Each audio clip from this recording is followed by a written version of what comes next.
क्या आपको पता है वर्ल्ड इकोनॉमिक फोरम ने क्या कहा था? उन्होंने कहा था कि साल 2030 तक आपके पास कुछ भी नहीं होगा, लेकिन आप फिर भी खुश रहेंगे। आजकल एक नई तरह की गरीबी देखने को मिल रही है। कुछ लोग सिस्टम की वजह से गरीब हैं, तो कुछ अपनी गलतियों के कारण। जो बताएंगे कि आप नई गरीबी के शिकार तो नहीं, साथ में ये भी बताएंगे कि इस नई गरीबी से कैसे बाहर निकला जा सकता है। चलो सबसे पहले बात करते हैं घर की। आप में से कितने लोग अभी भी अपने माँ बाप के साथ रहते हैं? अरे यार, बुरा मत मानो, मैं जज नहीं कर रहा हूं, लेकिन जरा सोचो, क्या ये नई गरीबी का संकेत तो नहीं? आपकी आधी तनख्वाह तो किराए में चली जाती होगी, और जो लोग अभी भी अपने माँ बाप के साथ रहते हैं, उनके पास अपना कुछ होता ही नहीं है। सब कुछ माता पिता के नाम पर। एक सूटकेस में पूरी जिंदगी पैक करके रखते होंगे तुम लोग। अरे, मैं ये सब डराने के लिए नहीं कह रहा हूं, मैं तो बस तुम्हें जगाना चाहता हूं, क्योंकि जब तक तुम्हें अपनी परेशानी का एहसास नहीं होगा, तुम उसका हल कैसे ढूंढोगे? चलो अब एक छोटा सा सवाल पूछता हूं, ईमानदारी से जवाब देना। अगर आज से तुम्हारी नौकरी चली जाए, तो तुम कितने दिन तक अपना खर्चा उठा पाओगे? 1 महीना, 2 महीने, या फिर बस कुछ दिन? अगर जवाब है कुछ दिन या फिर 1 महीना, तो समझ लो बात गंभीर है दोस्तों। तुम्हारे पास इमरजेंसी फंड नाम की कोई चीज होनी चाहिए। ये वो पैसे होते हैं जो तुम तब इस्तेमाल करते हो जब अचानक से कोई मुसीबत आ जाए, जैसे कि नौकरी चली जाना, कोई बीमारी हो जाना, या फिर कोई और अचानक से खर्चा आ जाना। लेकिन अगर तुम अपनी पूरी तनख्वाह हर महीने खर्च कर देते हो, तो तुम इस नई गरीबी के जाल में फंसते जा रहे हो। अब बात करते हैं तुम्हारी नौकरी की। तुम में से बहुत से लोग ऐसे होंगे जो सुबह 9 बजे से शाम के 5 बजे तक ऑफिस में घुसे रहते होंगे, काम करते होंगे, पैसे कमाते होंगे। लेकिन क्या तुमने कभी सोचा है कि यह नौकरी तुम्हें जिंदगी में कहां ले जाएगी? क्या इससे तुम्हें वो जिंदगी मिलेगी जो तुम जीना चाहते हो? ज्यादातर लोगों के पास नौकरी तो होती है, करियर नहीं होता। नौकरी वो होती है जो तुम बस पैसे कमाने के लिए करते हो, लेकिन करियर वो होता है जिसमें तुम्हारी रुचि हो, जिसमें तुम आगे बढ़ना चाहते हो। और सबसे बुरी बात यह है कि आजकल एआई का जमाना है। हो सकता है कि कल को वो काम मशीनें करने लगें जो तुम आज कर रहे हो। चैप्टर 4, तुम पर कर्ज चढ़ा हुआ है, खास तौर पर स्टूडेंट लोन। कितने लोगों ने यहां स्टूडेंट लोन लिया है? हाथ ऊपर करो। अरे शर्माओ मत यार, तुम अकेले नहीं हो। आजकल तो पढ़ाई करना भी बहुत महंगा हो गया है।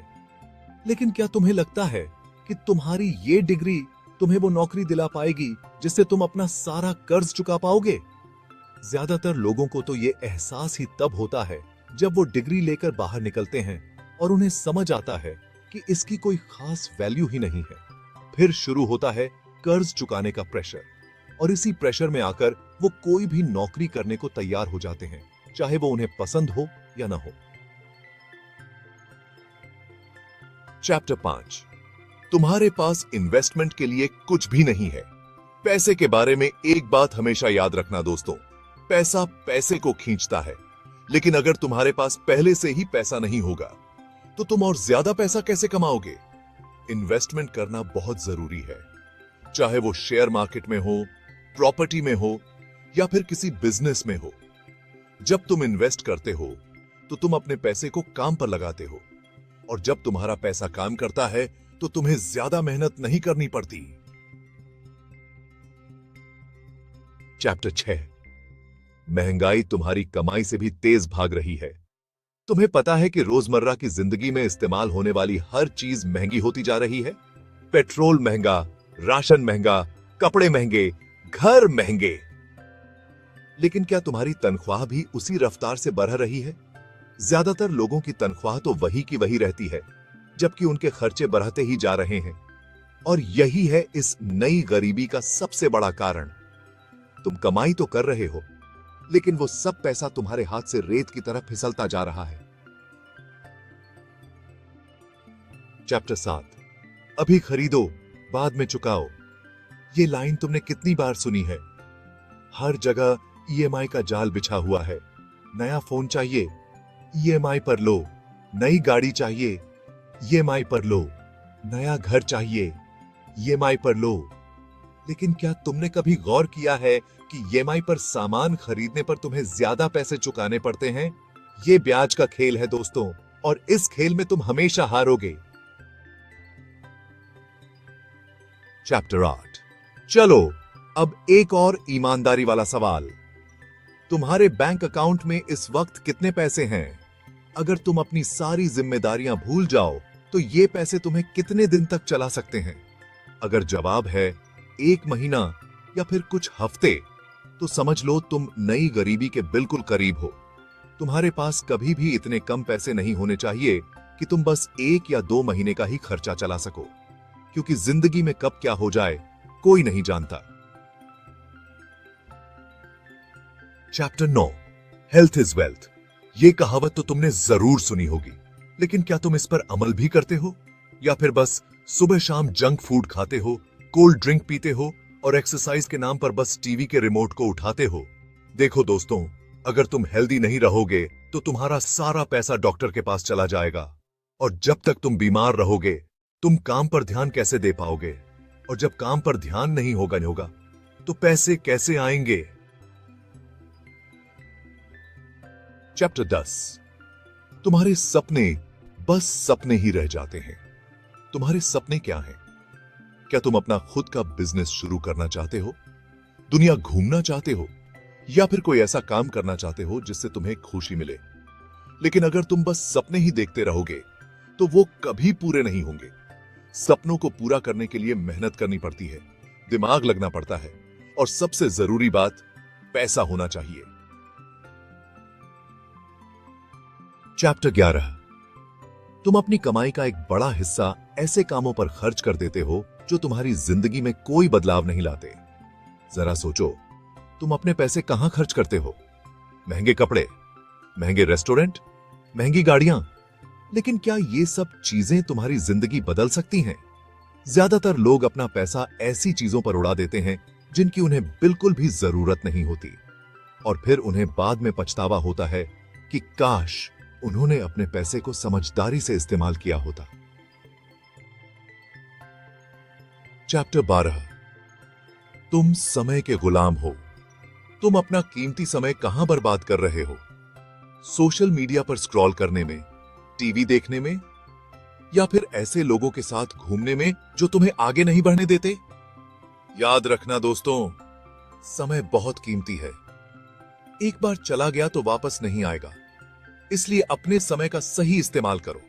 ऐसे काम करो जो तुम्हें आगे ले जाएं, जो तुम्हें कामयाब बनाएं। सब ऐसे ही करते हैं।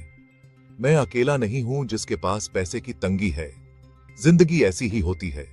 ये सब बहाने हैं जो हम खुद को देते हैं ताकि हमें अपनी गलतियों का एहसास न हो। लेकिन सच्चाई तो ये है कि अगर तुम अपनी पैसों की हालत को लेकर गंभीर नहीं हो तो तुम्हारी जिंदगी कभी नहीं बदलेगी। तो अब सवाल यह है कि इस नई गरीबी से बाहर कैसे निकला जाए। देखो दोस्तों, कोई जादू की छड़ी नहीं है जो तुम्हारी सारी समस्याओं को एक झटके में दूर कर दे। लेकिन हां, कुछ चीजें जरूर हैं जो तुम कर सकते हो। अपनी कमाई बढ़ाने की कोशिश करो, नई स्किल्स सीखो, पार्ट टाइम काम शुरू करो, या फिर खुद का बिजनेस शुरू करो। अपने खर्चों पर लगाम लगाओ, बजट बनाओ और उसका ध्यान रखो। इन्वेस्टमेंट शुरू करो, चाहे वो थोड़े पैसों से ही क्यों ना हो। अपनी सेहत का ख्याल रखो और अपना समय बर्बाद मत करो। और सबसे जरूरी बात, सपने देखना बंद मत करो और उन्हें पूरा करने के लिए मेहनत करते रहो। तो दोस्तों, ये थे वो 15 संकेत जो बताते हैं कि तुम नई गरीबी के शिकार तो नहीं। अगर इनमें से ज्यादातर संकेत तुम्हें अपने अंदर दिखाई देते हैं तो समझ लो बात गंभीर है। लेकिन घबराओ मत, अभी भी देर नहीं हुई है। तुम्हें बस अपनी सोच बदलनी होगी, अपनी आदतें बदलनी होंगी और मेहनत करनी होगी, क्योंकि जिंदगी में कुछ भी नामुमकिन नहीं है। अगर मैं कर सकता हूं तो तुम भी कर सकते हो।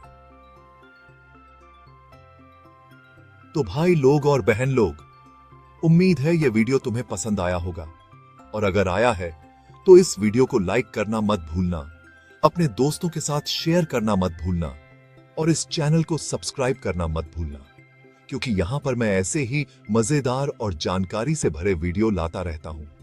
और हां, मुझे कमेंट करके जरूर बताना कि तुम्हें यह वीडियो कैसा लगा। क्या तुम इन 15 संकेतों में से किसी भी संकेत से रिलेट कर पाए? क्या तुम नई गरीबी के शिकार हो, या फिर तुम इससे बचने के लिए क्या कर रहे हो? चलो फिर मिलते हैं अगले वीडियो में। तब तक के लिए टेक केयर, बाय बाय।